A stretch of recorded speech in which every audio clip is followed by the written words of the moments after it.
I showed you a minute ago that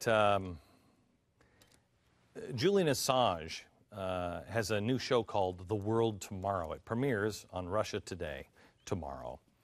The fact that this guy has been hired by Russia is amazing.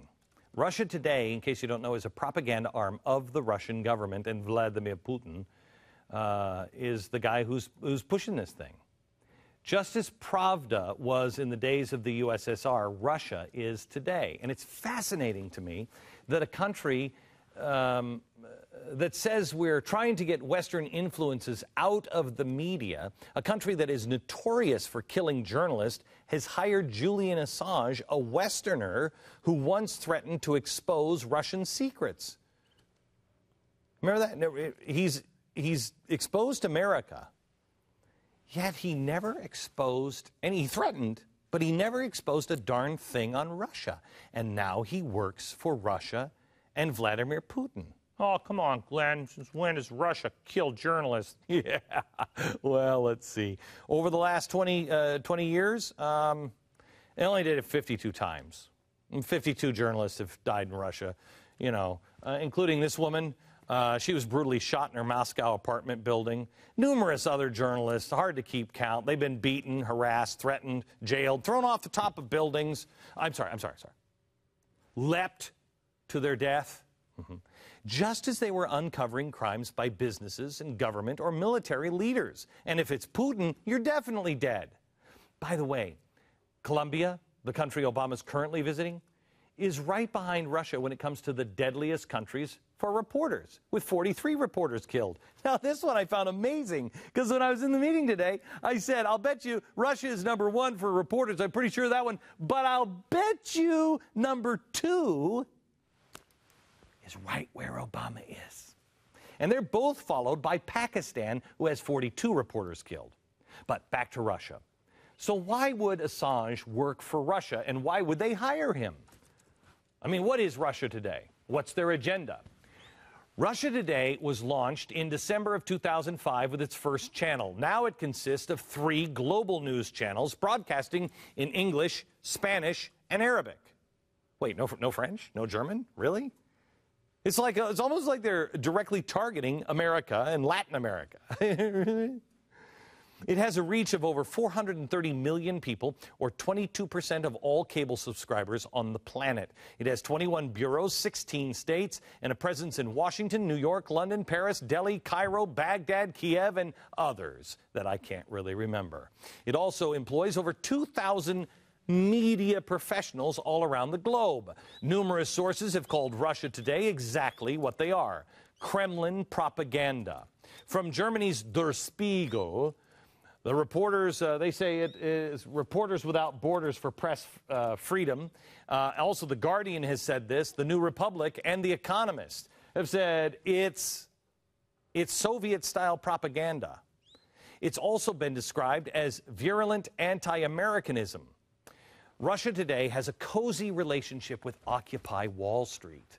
Remember, this is the first channel that I had ever heard anybody seriously talking about beheading capitalists. But who can recall that? They have called the protests America's Arab Spring, with an emphasis on the alleged police brutality against the demonstrators. So now Russia Today has hired Wikileaks' Julian Assange. They filmed the show from a secret location, and Assange has been under house arrest in Britain for 16 months. Assange claims he's responsible for all of the editorial decisions and the Russian government network, which bought the exclusive rights to the first broadcast it shows.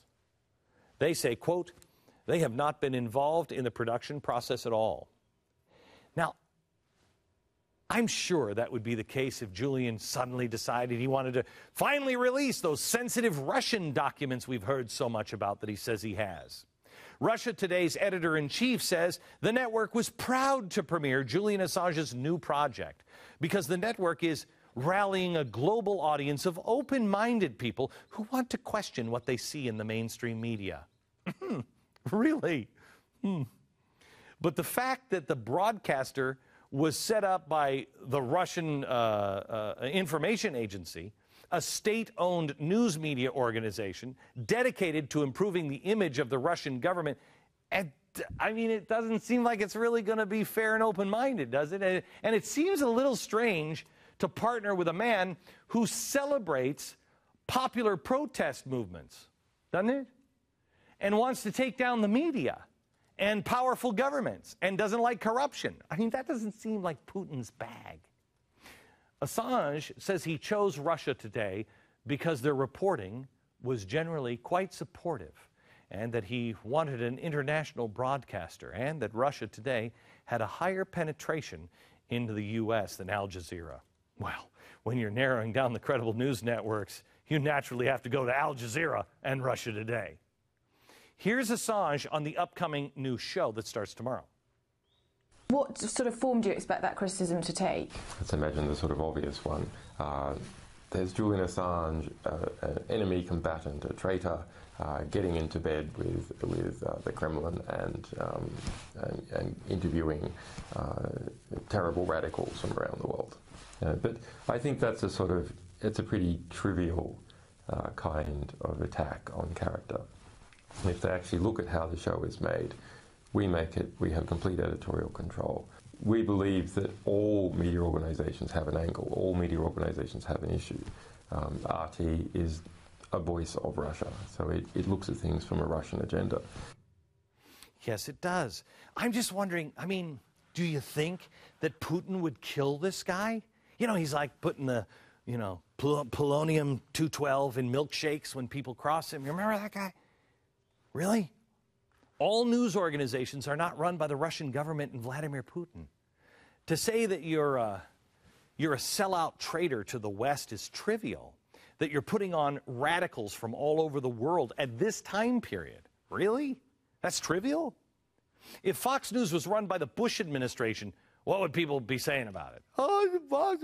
This is run by Putin. This is a guy who has been portrayed in much of the media as a freedom fighter for some reason or another. And back in November of 2010, reports surfaced that Wikileaks was on the verge of releasing documents that would incriminate powerful Russian politicians and companies. And Assange said to Forbes, quote, "We have material on many businesses and governments, including Russia." No such documents have ever emerged. None of them are ever coming out. Anyone want to make a bet that they're not ever going to come out? There's a better chance that Barack Obama would come on this program and French kiss me after he's taken responsibility for his own actions. Not going to happen. Not going to happen. There's a better chance monkeys fly right out of the seat of my pants in about 5 minutes than either of those things happening. The implication is Assange is a Russian agent whose anti-American mission is now out in the open for all to see, except that his U.S. media partners may not want him to investigate that part of his story. Anyway, no information now about Russia ever been leaked. Instead, they hire Assange, and then they also help him get a Nobel Prize. This from November 2010. Russia calls for Wikileaks founder Julian Assange to be given a Nobel Peace Prize as Putin lashes out at America. Russian officials calling for Assange, who is then in jail, to get the Nobel Peace Prize. Well, I mean, they'll give it to anybody nowadays. Why not? Naturally, the only thing he ever has released was anti-American or anti-West. Of course, Russia loves him. I'm sorry,